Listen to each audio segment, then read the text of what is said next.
Bueno, bienvenidos a un capítulo más del Secadero. Hoy con un invitado súper especial. Vamos a tratar un poco de historia, un poco de política, sociedad, industria. Hay data y tela para cortar el día de hoy. Antes de empezar el programa, no se olviden de suscribirse, activar la campanita de las notificaciones, dejarle me gusta al video que ayuda un montón a que nos visualicen más y dejen sus comentarios que nosotros siempre respondemos y estamos al día. Hoy tenemos como invitado a Joel, profe de historia. Bienvenido, Joel. Gracias, chicos, gracias por la invitación. Gracias por venir. Quiero arrancar, como más o menos arranco siempre, preguntándole a la gente cuál fue su primer acercamiento con el cannabis. Bueno, habrá sido a los 18 años, con amigos de la escuela, en algún evento social, más bien social. El viejo paraguayo, digamos, viejo prensado. Y lo probé también para destrabar algún tabú también y ver qué pasaba, digamos. Así que habrá sido alrededor de los 18 años, más o menos, en quinto año de secundaria, por ahí, que fue mi primer acercamiento, digamos, concreto. Bien, una experiencia social, totalmente lúdica. Totalmente, como sí. La mayoría de los comienzos de las personas que han comenzado justamente con el tema del prensado, el 25, el paraguayo, era como mucho más lúdico y entre amigos. De ahí en adelante, ¿cómo fue la evolución del consumo hasta llegar a decir, bueno, quiero poner mis propias plantas? ¿Cómo fue ese proceso? Tuve plantas en distintos años, siempre como para... Me gustaba el hecho de ver el proceso de crecer la planta. Quería ver cómo era. Siempre tuve no más que una o dos plantas en casa. Y la verdad que siempre fue por acercamiento a amigos, conocidos, que vi que les gustaba, que cultivaban, que lo hacían muy bien. Y entender con el tiempo que es una planta que es súper importante, que tiene su historia, que es necesario despojar muchos tabús. Uso mucho esa palabra porque creo que está lleno de eso sentido.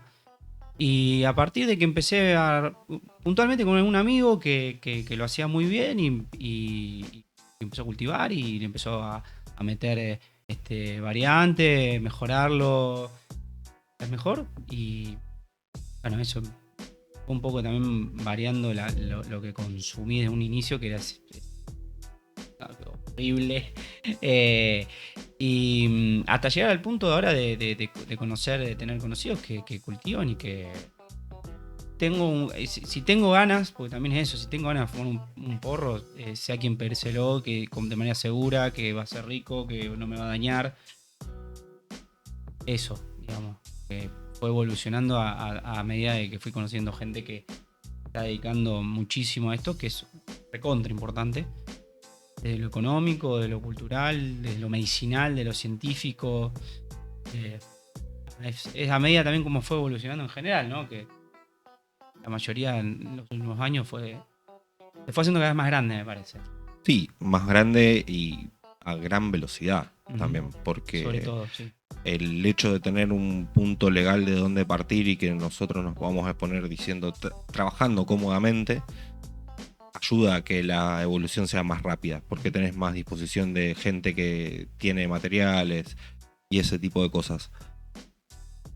Con respecto a tu profesión, ¿cómo fue que surge es decir, voy a ser profe de historia, voy a estudiar historia? ¿Cuál era ahí el meollo de la cuestión? De chico, ya también en cuarto o quinto año de la secundaria, me empezaba a gustar la historia, discutía con mis profesores de historia, me acuerdo, también tuve una profesora de historia en quinto año que era muy... Me hizo reflexionar mucho y entender la política muy contrario a lo que ella pensaba. Voy a desarrollar esto. Fue un proceso también donde yo me empezó a gustar mucho la política, lo que estaba pasando en el país, en el peronismo. Me acerqué mucho al peronismo y mi profesor era muy anti, pero no solo de lo que pasaba en el momento del kirchnerismo, sino en la historia. Porque la daba media sesgada a la historia del peronismo, entonces discutíamos, yo le hacía preguntas y demás. Y ahí me empezó a picar el bicho por la historia y por la política, ya en quinto año de la secundaria. Y bueno, dije, en ese momento al toque empecé a trabajar, ya todavía no había cumplido 18, empecé a laburar y empecé a estudiar historia. Miento, estudié un año en ciencias políticas en la universidad, en la Facultad de Ciencias Políticas. Y bueno, me pasó justamente, reforzó mi idea que me gustaba mucho la historia porque el primer año se daba todo prácticamente historia. Che, me gusta más la historia que la ciencia política, así que me cambié, me pasé a historia, me recibí de profe de historia. Y creo que va por ahí. También año 2006, por ahí ya estaba terminando la secundaria. A la par que empezaste a consumir cannabis en tu grupo de amigos, porque estábamos más o menos ahí al final de la Más o secundaria, menos coincide. cuando entran el gusto por la historia y el empezar a consumir cannabis. Sí, totalmente. ¿Cómo fuiste desarrollando tu profesión como profesor de historia de la mano del cannabis? Tanto históricamente como para poder educar a la gente que debía educarse con respecto a las prohibiciones, a cómo fue tratado el cannabis, los procesos culturales y sociales. ¿Cómo lo incorporaste vos a tu profesión? Sin duda, acá hay algo muy clave que aclarar, es que en ninguna currícula de escuela se menciona el cannabis. Eso desde ya. Pero es algo muy loco porque lamentablemente el consumo se ha expandido tanto que muchos menores lo hacen o muchos alumnos lo hacen. Qué loco sería, ¿no? Que sea hasta informativo para un pibe de qué va a consumir. Para que lo haga o que no lo haga, digamos. Para cualquiera de las dos cosas, digamos. Simplemente qué es. Y nada, lo fui incorporando no de manera curricular, digamos. No puedo hablar al aula, digamos, eso. Pero sí, cuando tuve la oportunidad de hacerlo con alumnos, siempre aconsejándolo de que no hagan cualquier cosa, digamos, que se cuiden, que consuman cualquier cosa, que estén informados, que vayan a un médico, en todos los casos, que nada, tratar de bajar a tierra lo que yo pensaba a mis 18 años, en ese sentido. Pero bueno, por ahí no mucho más que eso en respecto de cuánto poder hablar en un salón de cannabis, digamos. Es muy tabú, digamos. Pero sin embargo es una contradicción de la sociedad, porque hay mucho contacto de la juventud. Sí, hay como una doble vara entre lo que te quiero enseñar y lo que se va a hacer. Sí. Está esa carta doble que uno no la termina de asimilar. Y la pregunta siguiente va relacionada a eso. ¿A vos te gustaría, hablando de la currícula que me dijiste, no hay currícula ni punto donde se toque, a vos te gustaría que en los colegios, tanto primario, secundario, universidad, haya un punto de currícula donde se hable no solamente del cannabis, sino de otro tipo de Sí, consumibles? Porque lamentablemente por cuestiones legales lo tenemos que poner dentro del parámetro de las drogas, porque está dentro de esa lista, que para nosotros es medicina. Pero bueno, ¿te gustaría que haya una currícula que toque el tema de los consumos y las cosas de las drogas, por decirlo así, por este tipo de elecciones, para que los chicos elijan o no elijan? ¿Estaría bueno o sería como muy invasivo? yo creo que estaría muy bueno sobre los consumos y cómo algún consumo se puede volver problemático, digamos. Porque es como decís, lo pones bajo el concepto de droga, y drogas hay un montón todo el tiempo. Están al alcance de grandes, adultos, niños, el consumo masivo de azúcar. La mala alimentación es una gran droga en el país. El hambre, la mala alimentación es un gran problema. Y siempre se habla sobre lo mismo, sobre el caso del cannabis, por ejemplo. Pero yo creo que sí, que habría que hacer una gran concientización sobre jóvenes, adultos, cualquier edad, sobre los distintos consumos de las drogas, digamos, sobre psicofármacos, sobre el cannabis, sobre la cocaína, sobre el azúcar, sobre la harina de trigo, o sea, sobre un montón de cosas, sobre todo para una cuestión de crecimiento y un cuerpo y mente sana de nuestras futuras generaciones, digamos. Pensándolo en mi profesión, digo, ¿no? Pero lo haría en realidad para toda la sociedad. Hay mucha desinformación. La gente consume cualquier cosa, no solo en tema de drogas, digamos, para para que se entienda, sino en todos los aspectos. Me parece que falta muchísima información y sin duda que el cannabis y, si queremos decirle droga, no estoy de acuerdo, digamos, pero todas las otras drogas, sería muy importante, sí, concientizar a la sociedad más todavía de los consumos problemáticos de todo lo que... Hasta hoy en día de la televisión, de las apuestas. O sea, fíjate que eso es un gran problema también. Y bueno, sí, la verdad que sería fantástico poder hablar de todos los tipos de consumo problemático de la sociedad. Sí, la verdad que sí, porque eso da márgenes y te da parámetros para empezar a trabajar y a tratar las cosas desde otro punto de vista, de otros márgenes, que es lo que hablábamos hace un rato ahí en el living. El tema del paradigma de cómo se trata el cannabis, de si el uso lúdico o recreativo es terapéutico o es medicinal, o deja de ser medicinal solamente porque te sentás a mirar la tele. Y la respuesta mía siempre fue la misma. La persona que llega de trabajar de un día laborioso, se toma una cerveza y se pone a jugar a la Play, está haciendo uso lúdico de 2 drogas. Totalmente. Para recrearse, que es terapéutico, porque lo va a relajar de su estrés diario. Cuando vos llegás de laburar y consumís cannabis en cualquiera de sus derivados, o la flor, como más te guste, también lo estás haciendo, aunque lo hagas de forma recreacional, tiene un trasfondo terapéutico, que aunque nosotros no lo queramos, va a pasar igual. Entonces, que a vos te brinden esa información te ayuda a entender el consumo de ciertas sustancias y de ciertas cosas, en específico ahora el cannabis, de otra forma. Entonces dejamos de pelear con que si es medicinal, si no es medicinal, si la planta deja o no deja de ser, porque hay un montón de márgenes dogmáticos que nos marcan eso. Me contaste también que estás trabajando en centros culturales. Contame un poco cómo es el tema de los centros culturales, cómo laburan, a qué apuntan, cuáles son los proyectos que tienen, los que están desarrollando.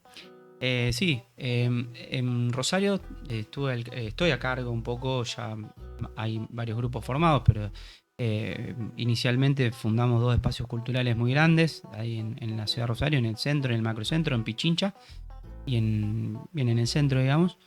Y fue un proceso muy, muy lindo porque fue muy participativo, fue a poco, fue progresivo.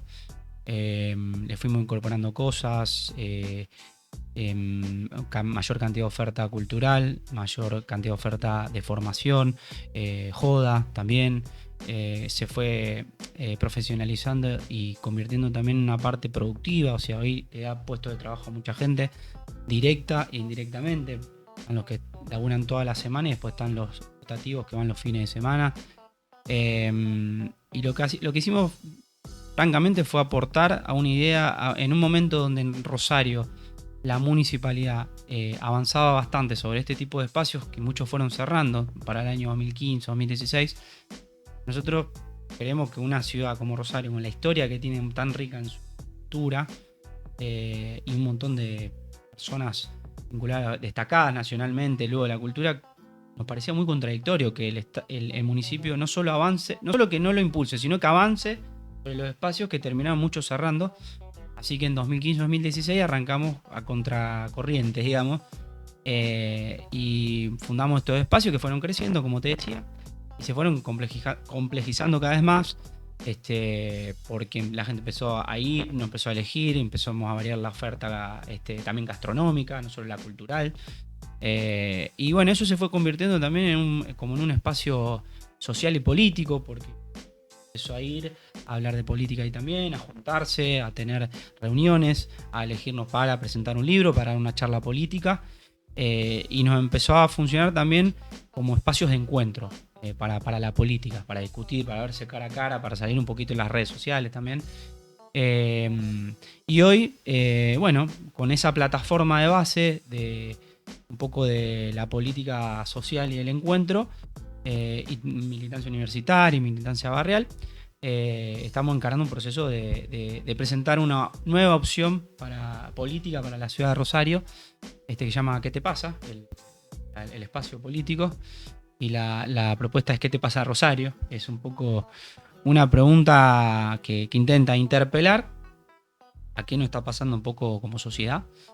Y también es la pregunta que uno le hace a algún amigo cuando está mal. Cuando no se siente bien. Cuando no se siente, che, ¿qué te pasa? Es como tiene ese doble juego.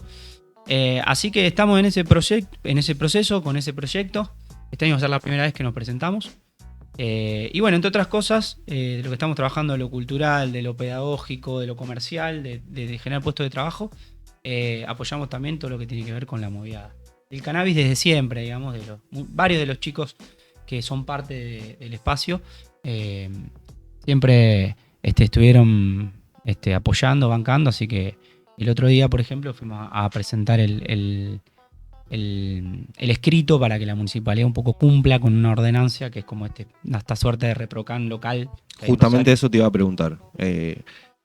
El tema de la ordenanza y vamos a poner un poco en contexto a la gente. Hay una ordenanza que está vigente hace 4 años aproximadamente. Más o menos, sí. Contame de qué trata la ordenanza y a qué sector de la sociedad apunta. Bueno, la ordenanza es básicamente la regulación y la creación de un registro del uso del cannabis, tanto para medicinal, productivo y científico, digamos. Crea un registro donde se pueden, obviamente, valga la redundancia, registrar personas y clubes como una especie de ReproCan, pero más ayornado a un municipio, básicamente. Es eso, para que se entienda claro, digamos. Bien, es como un ReproCan, pero un poquito más amplio porque me hablaste de producción, científico, estudio. No hablamos de un registro de pacientes, hablamos de un registro de personas que se van a poner a trabajar directamente. ¿Cómo se impulsa eso? ¿Cómo hacemos para que esa ordenanza empiece a tomar forma y se empiece a impulsar dentro de la ciudad de Rosario? Me parece súper importante que se pueda hablar de un margen de producción y de estudio más allá de un paciente que autocultiva. Mirá, esto es como todo en las decisiones son políticas. O sea, vos fijate que la ordenanza está hecha. Se juntaron un grupo de concejales, la propusieron, se votó y está ahí. Digamos, lo que pasa también es que hay mucha desinformación. Incluso gente misma dentro del Estado no lo sabe que existe eso y ni los consumidores ni los productores lo saben, muy pocos. Yo creo que el primer paso tiene que ver con difundir que existe, estudiarla bien, difundir que existe y empujarla desde los sectores, por lo menos al principio de los sectores interesados, para tener este marco normativo, sobre todo porque, bueno, a nivel nacional eso se ha estado tambaleando un poquito. Algo que venía bastante agilizado, tengo entendido, en los años anteriores. Algo tan sencillo como sacar un permiso, como lo era el ReproCan, y sin saber lo que va a pasar, pero tenemos esta oportunidad de que los municipios, que son los estratos más cercanos que tiene el ciudadano para concretar algunas cosas, bueno, en este caso el cannabis, está esa ordenanza y yo creo que lo primero sería darla más a conocer y juntarse, unirse entre los usuarios para darle fuerza a eso, para que se sepa que existe. ¿Cuáles serían los organismos de la ciudad de Rosario a los cuales apuntarías primero? ¿Irías por las ONGs o irías por otro tipo, los grupos de cultivadores, los grupos de productores, o tratarías de atacar todos juntos? Yo creo que en principio a mí me quedó muy marcado cuando durante un tiempo le prestábamos las instalaciones a ONGs para informar sobre el uso del aceite de cannabis medicinal. Me quedó muy grabado cómo las personas que accedieron cambiaron su calidad de vida y que tenían algún tipo de patología, algún tipo de enfermedad. La verdad que me conmovió muchísimo. Y ¿a qué voy con esto? Digo que a partir de ahí creo que son las entidades que están organizadas, los clubes o ONG, que creo que ya dieron un paso, digamos, se juntaron. Entonces creo que el paso siguiente es como juntarse entre los distintos grupos y hacer un poco de presión también acá para derribar tabúes y luchar contra cierto poder que no quiere que esto se desarrolle. Hay que unirse, digamos, y empezaría por los que ya dieron el paso de estar unidos, digamos, que serían los clubes. Bien, empezaríamos por los clubes, las ONGs. que son como el puntapié inicial, como para que esto se empiece a trabajar. Y estaría buenísimo, un mensaje para las asociaciones, no solamente las de Rosario, sino las de toda la Argentina, porque este tipo de ordenanzas se pueden promulgar para que se voten, se pueden presentar los proyectos para que se voten, no es que salen de la nada, esto ha salido de algún proyecto que se ha impulsado desde abajo. Empiecen a juntarse como ONGs, empiecen a amigarse para impulsar este tipo de cosas. Sobre todo acá en la ciudad de Rosario, que tenemos un montón de ONG, que estaría buenísimo que ya que tenemos una posibilidad legal para que se empiece a trabajar y que se empiece a tomar el cannabis dentro de Rosario de otra forma, juntémonos y empecemos a trabajar sobre eso. Yo creo algo muy puntual también, te agrego. Defender esto, en cierta forma, es un poco estar en contra del narco.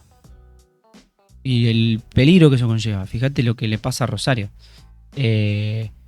Si hay algo que no se regula, es porque hay alguien más grandote que está usufructuando eso.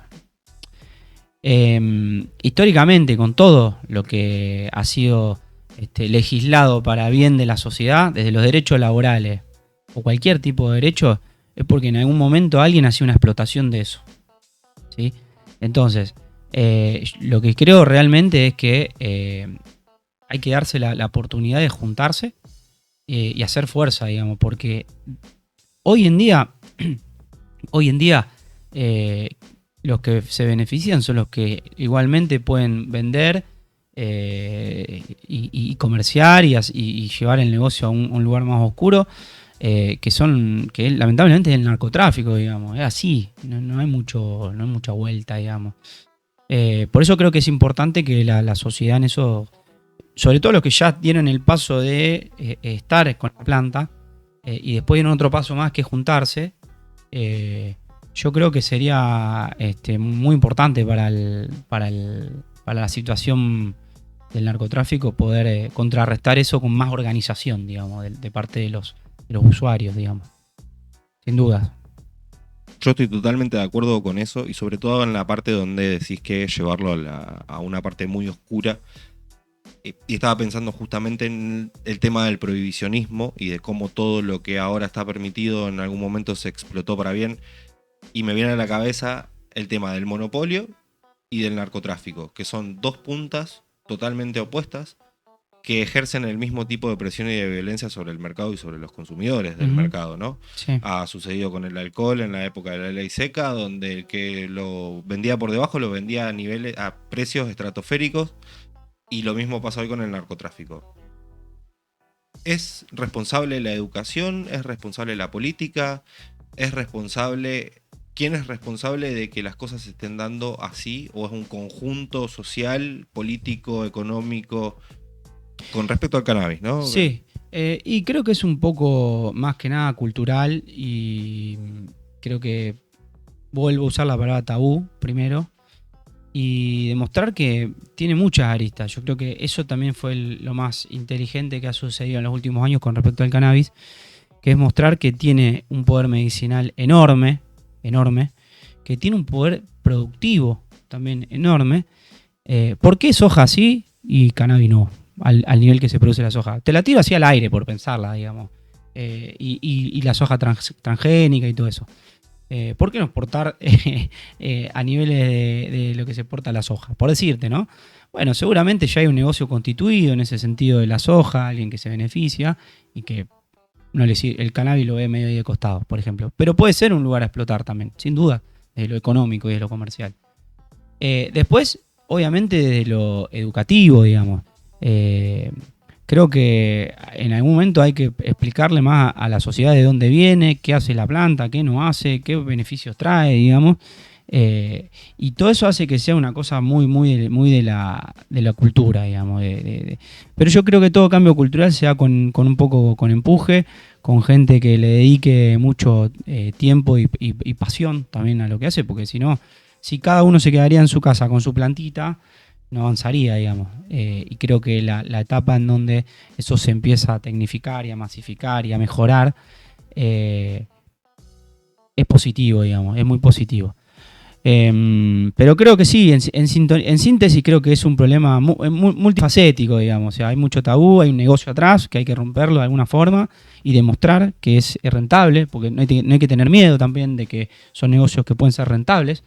eh, y que tiene un montón de beneficios también la planta, Es ¿no? que sin duda los negocios son rentables alrededor del cannabis. Lo hemos hablado un montón de veces. Hay un montón de industria, que lo hablamos con Que existe en Gaby. otros países también. Existe acá, en Que Argentina, existe acá, no te tenés que ir tan lejos. totalmente, sí. Existe acá. Lo hablábamos con Gaby y es el tema de que tenés fabricantes de luces que están en blanco y que están declarando sus ingresos y los están declarando para qué. El que vende semillas, el que vende clones, el que prepara el fertilizante, los de la ropa, los de la parafernalia.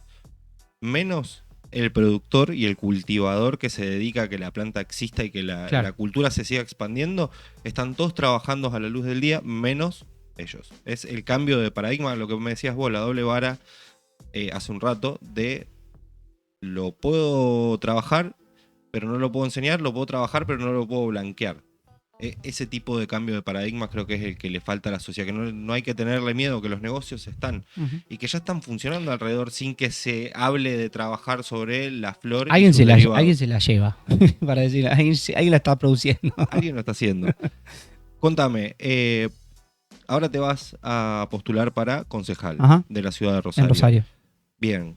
Contame cuáles son tus proyectos para que la gente lo sepa, cuáles son las cosas a las que va a apuntar esta nueva propuesta que ha surgido en Rosario.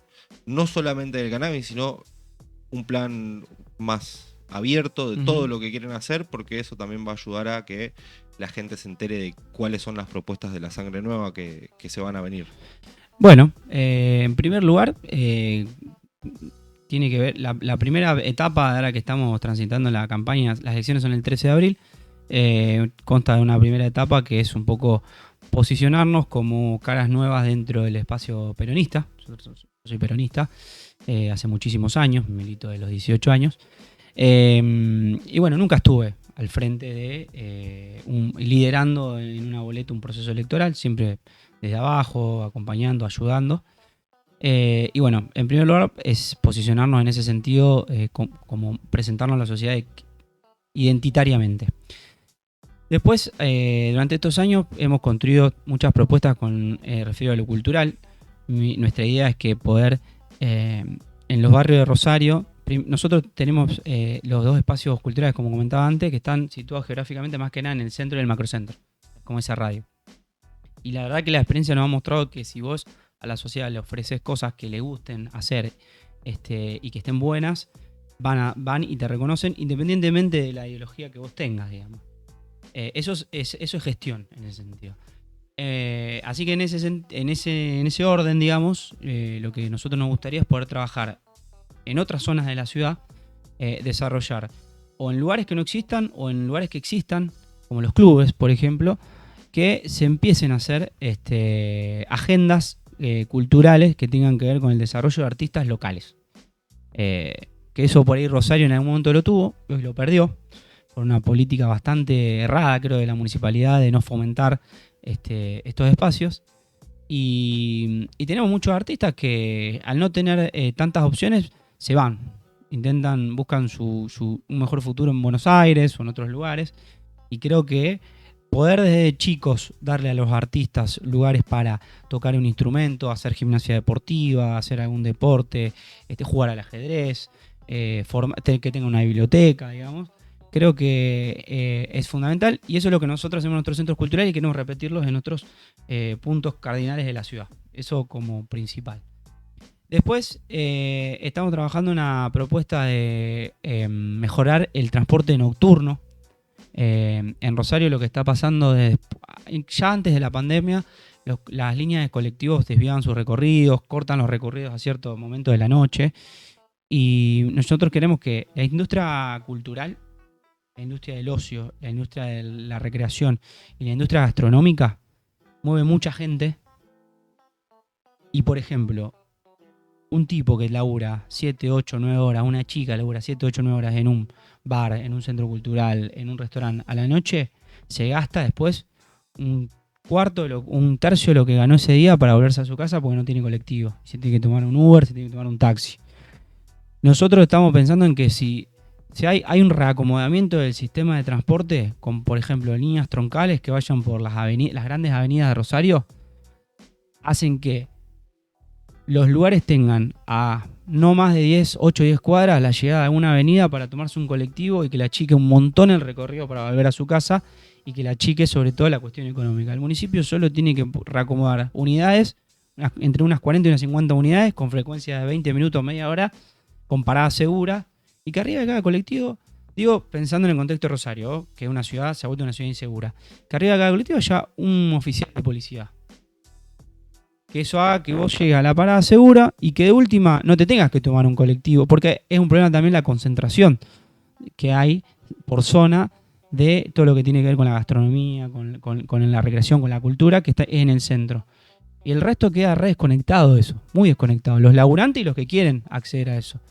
Entonces yo creo que sería una forma de incentivar a que la gente acceda más a la nocturnidad y a la recreación y que los laburantes, que hay mucho laburante, mozo, sonidista, cocinero, recepcionista, todo lo que tiene que ver con trabajar en la nocturnidad, después de alguna forma se tiene que volver a su casa.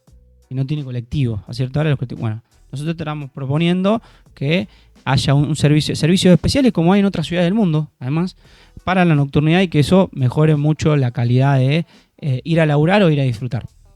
Eso con respecto a transporte. Después sí, obviamente, integralmente Rosario tiene un sistema de transporte que está súper acabado, con calles muy chicas, con calles muy rotas, que el sistema ha llevado que por calles muy angostas, que no se agrandan desde la década del 60, te pase la bicisenda, un colectivo enorme, todo ruidoso, el auto privado, el taxi, la moto, el delivery, y se ha vuelto en muchas partes intransitable. O sea, también estamos metiendo en algún tipo de esquema de descentralizar el transporte. Y eso tiene que ir con un shock de obra pública que mejore las avenidas y demás. Eso con transporte. Después, muchos otros proyectos vinculados a la cultura, como te decía eso, pero por ejemplo estamos pensando en una app que a vos te la descargas y tengas mapeado y por zonas y por género distintos eventos. Si querés ir a ver un teatro, si querés ir a ver una banda de cumbia, si querés ir a ver una banda de rock, que vos en la app sea como una carga solidaria, donde vos los lugares tengan acceso directo a poder cargar, y vos agarrás tu celular y decís, bueno, ¿qué hago el fin de semana, por ejemplo? Que no solo tiene que ver con la nocturnidad, sino a cualquier hora. Todo el transcurso del día. El sábado a la tarde en el parque, en el Parque de Independencia, está tal cosa. Bueno, yo ya accedo a la app, porque hay mucha desinformación hoy, la municipalidad difunde algunos, no hay tanta publicidad privada en ese sentido. Entonces estamos pensando como en una app que pueda unificar todo eso y que vos entres y digas, bueno, che, ¿qué puedo hacer? Y lo busques. Después un montón más. Vamos a hacer una plataforma, yo para no aburrir, son un montón de proyectos que tenemos.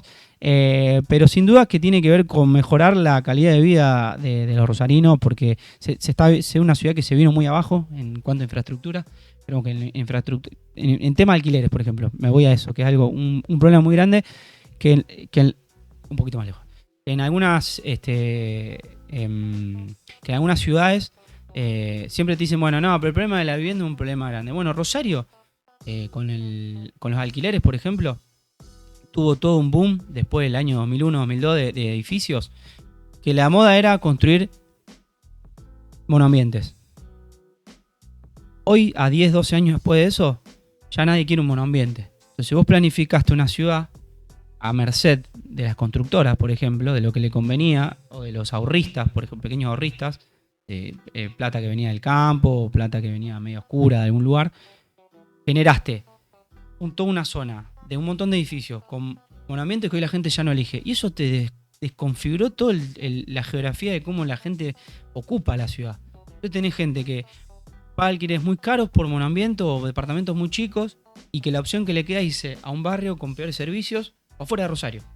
Entonces se va a Funes, se viene a Granadero Baigorra, se viene a Bermúdez, se va a Pueblo Ester, se va a Arroyo Seco.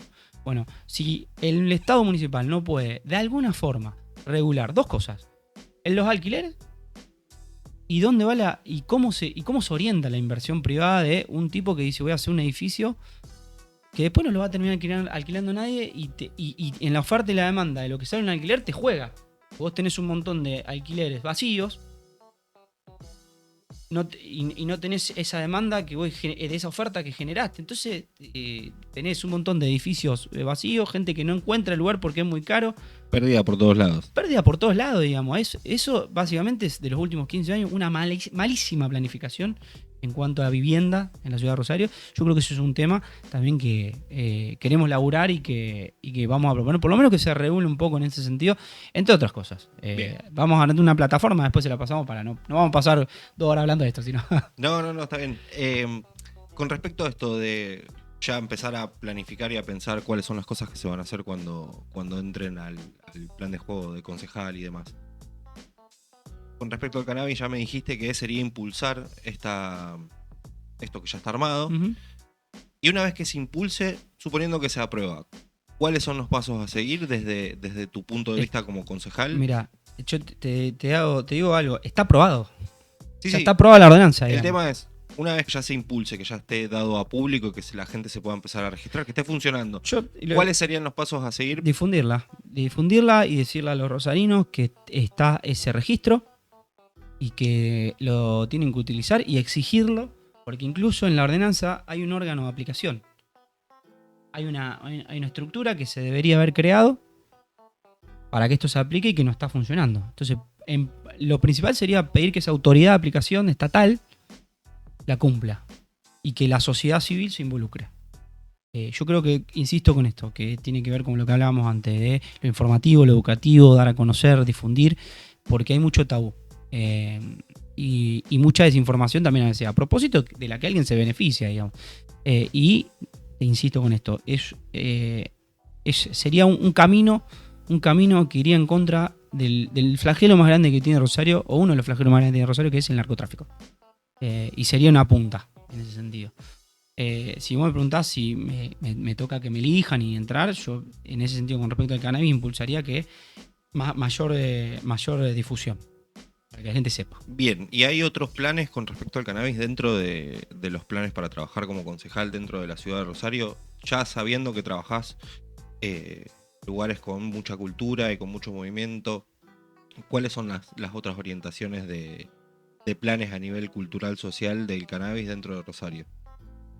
Bueno, lo que hemos hecho hasta ahora, en potenciarlo un poco más, que son, por ejemplo, las ferias que hemos impulsado, las ferias que tienen que ver con, a veces una charla informativa, van los feriantes que muestran sus productos, todos vinculados al cannabis, va una banda a tocar, impulsaría más eso, que engloba todo eso que vos mencionaste, lo cultural, lo social y, si se quiere, lo productivo, digamos, todo lo que está ligado a la planta. Este año, sin ir más lejos, ya hay 5 fechas agendadas para todo el año, para que se hagan este tipo de ferias, y que va a permitir que la gente tenga un acercamiento cada vez mayor a un evento en donde vea cómo es la relación de ese público que ya está con la planta, con el cannabis. Yo creo que puede ayudar a eso.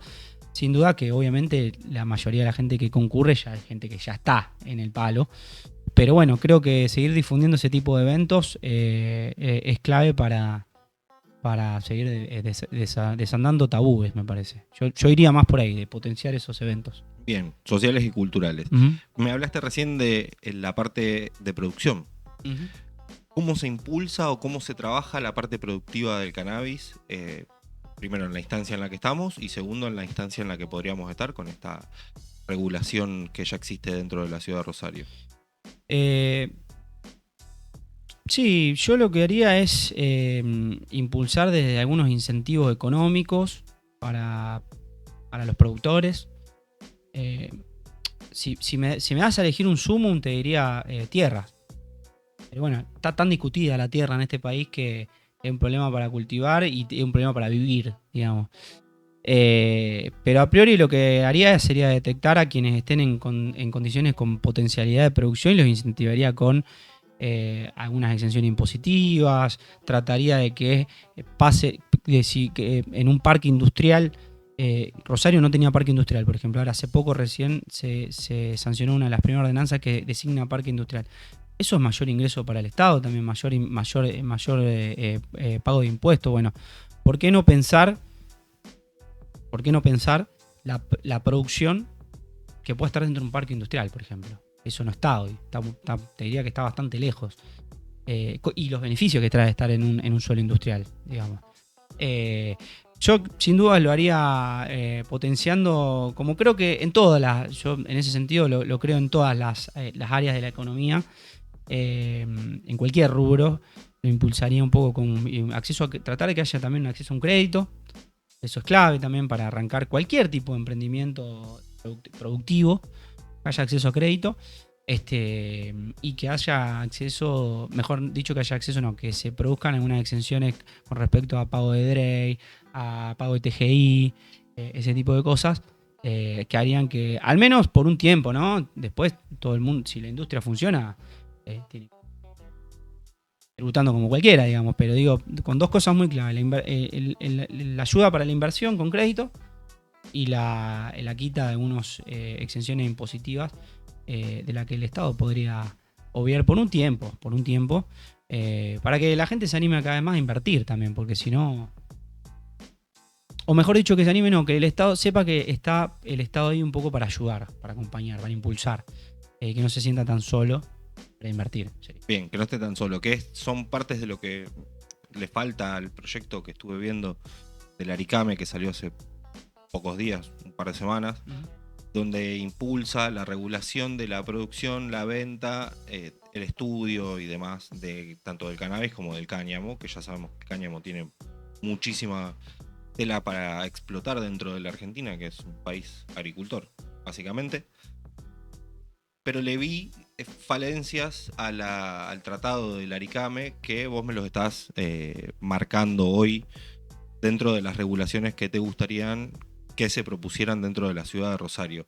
¿Vos creés que hay una falla muy grande dentro de las proposiciones del Aricame o del trabajo que se está haciendo en el Aricame hoy en día por estas regulaciones para el productor nacional? La verdad, mira, te digo, no estoy muy informado en ese sentido de lo que me decís de Aricame. Insisto, cualquier tipo de regulación que se le ponga a la producción, yo la acompañaría con acceso a crédito, porque vos muy bien dijiste algo, somos un país agricultor. Y también puede ser una rama beneficiada con algún tipo de acceso a crédito, digamos. Yo digo porque es un paso más para pensarlo en el sector productivo y comercial. Que de última, si desde una cuestión cultural no se la quiere por esto de los tabúes, que sea al menos por una cuestión económica, digamos, y por el potencial que tiene el cáñamo, digamos. Ya Manuel Belgrano escribió sobre eso, digamos, hace 200 años. Pero no estoy informado sobre eso, no te lo sabría responder. Sí, insisto con esto, cualquier tipo de regulación o incentivo estatal tiene que ver con algún tipo de impulso económico, digamos, sin duda. Bien, sí, necesitamos el impulso económico y el apoyo del Estado por sobre todas las cosas. Voy a salir un poco de la política, de la historia, de todo eso, y te voy a preguntar algo que por lo general suelo preguntar y esta vez no lo pregunté. ¿Recordás cuál fue la primer flor, si sabés cuál genética era cuando probaste tu primera flor? Y no. Ese es un dato que siempre pregunto por curiosidad, porque yo tampoco recuerdo cuál fue la primera flor. Me dijeron tomaste flor. Sí recuerdo, insisto, con esto de que uno de mis amigos que empezó a producir y que incluso fue después quien me daba, me convidaba, digamos, y me invitaba. Fue con un amigo, empezó a tener sus propias plantas, digamos, en su casa. Y pero no. Sí te puedo decir que fue como pasar de, no sé, de comer, no sé, tierra a comer caviar, digamos. Sí, hay una diferencia enorme, pero igualmente tenemos que vamos a agradecer al paraguayo el 25, porque dentro de mucho de eso se ha conseguido las primeras semillas para empezar a trabajar en la genética. No lo vamos a menospreciar, obvio, porque una cosa lleva a la otra y afortunadamente llegamos al proceso de las flores. ¿Recordás cuál fue la primera genética que pusiste vos a germinar, a laburar? Para vos, obviamente. No, tampoco. Tampoco. a un día le dije a mi amigo, che, quiero una plantita. Bueno, me dice, estas son buenas, fíjate. Pero no, la verdad no. Hace bastante ya. Diría que ya se fue. Así años 2008, 9, 10 por ahí, 2010. 2010, sí. Bastante tiempo. Un par de años largos, sí. Bien. Muchos años cultivando. Sí, después intermitente. Yo, la verdad que ahora, por ejemplo, no, hace muchos años que no. No he sido, no he tenido la continuidad, digamos. Pero banco mucho la movida en ese sentido, por eso. Pero no, algunos que otros años tuve y ahora ya hace bastante que no. Pero la verdad que está buenísimo. Es como tener otra planta, digamos. Yo en mi terraza tengo un montón de plantas, digamos, me gusta regarla, me gusta cuidarla. Es que es una planta más. Es una planta. Es una planta más. Tiene otros pero no efectos, recuerdo. Pero es una planta más. No recuerdo. Bien. No lo sé tampoco, no lo sé. Para ir finalizando, 2 preguntas que siempre suelo hacer es: ¿cuál sería tu mejor consejo para un cultivador el día de hoy? Una persona que quiere interiorizarse en el mundo del cannabis por primera vez. Uh-huh. ¿Cuál sería el mejor consejo que le podrías dar desde tu punto de vista como profesor de historia, político, persona? Primer consejo es que vaya a asesorarse con los que ya están haciéndolo y que tengan cierta expertise en el tema, que pidan consejo, que se saquen los tabúes también, y que le metan para adelante, que digamos, lo principal es ponerse y hacerlo, digamos, accionar. Y después ves de última si te gustó o no te gustó. No hay nada raro en tener unas plantas. Y insistiría con esto, de que vayan con personas que sepan, que los puedan asesorar, que le brinden una buena semilla, bueno, cómo regar, qué tipo de planta busca también, si busca una planta sativa, más índica, esas cosas. Que yo mucho no sé, incluso siempre fui asesorándome con mis amigos, siempre pregunto las veces que tuve, así que nada, eso, le diría que vayan con gente que sabe, que ya está en el palo, digamos. Que empiecen y que se apoyen en los que ya están en el tema. Fuerte al medio, eso. Y la segunda pregunta es: ¿cuál sería tu visión de la Argentina, futuro utópico, vamos a decir utópico, sacando de la mesa todo el transcurso político que estamos viviendo? Tu futuro utópico, ¿cómo sería una Argentina ideal en base al cannabis? Bueno, dentro de mi futuro utópico incluyo que la gente tenga laburo principal. Y después con respecto al cannabis, insisto con esto, que la gente pueda acceder sin ir a pasar riesgo, que esté regulado, que no sé si, no conozco muy bien la instancia de Uruguay, por ejemplo, cómo se comercializa, pero tengo entendido que sí, que es recetado en una farmacia. Sí, también podés acceder a la materia vegetal por medio de los clubes, como acá en Argentina. La única diferencia es que ellos lo tienen como consumo adulto responsable y no lo tienen como medicinal. Tienen algunos problemas con el CBD, no tienen forma de acceder a las semillas y a los esquejes, pero básicamente... Básicamente lo pienso en ese sentido, que haya mayor posibilidad de acceso y de información, sobre todo de información, que es lo que venimos hablando antes en el living y ahora acá lo hablábamos, que haya información sobre cómo es, cómo se consume, qué busca uno también. Pasa eso, hay distintas variantes. Y ojalá que pueda ser más accesible, básicamente, que haya menos tabú y que sea más accesible, nada más, y que haya más vínculo entre el sector privado y el Estado para tanto las cuestiones legales y administrativas y tanto para impulsarlas también, como ya está pasando en algunos lugares, pero bueno, que siga pasando más de esta forma. Sí, que continúe en ese camino, una linda visión para el futuro de la Argentina. Totalmente. Que hacia allá vamos. Les recordamos, antes de terminar, háganse el ReproCan, sigan insistiendo, ya sabemos que está parado, que hay noticias raras que la gente no termina de entender. Sigan haciéndoselo, el ReproCan sigue funcionando, tenemos todos los medios para poder hacérnoslos, acérquense a sus médicos. En la ciudad de Rosario nosotros trabajamos con el Dr. Schwerz, que es uno de nuestros auspiciantes, patrocinio del programa. Cualquier cosa lo pueden contactar a él. no hay que bajar los brazos, es todo lo que tenemos que hacer. El ReproCam para adelante. Joel, muchas gracias por venir. Gracias por compartir con nosotros tu visión, tu experiencia y contarnos un poco qué es lo que se está haciendo dentro de la ciudad de Rosario.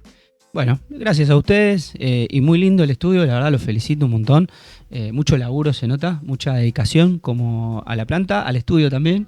La verdad que impresionante, así que gracias y a disposición para lo que sea informar, compartir, difundir. Acá estamos, para eso. Muchísimas gracias.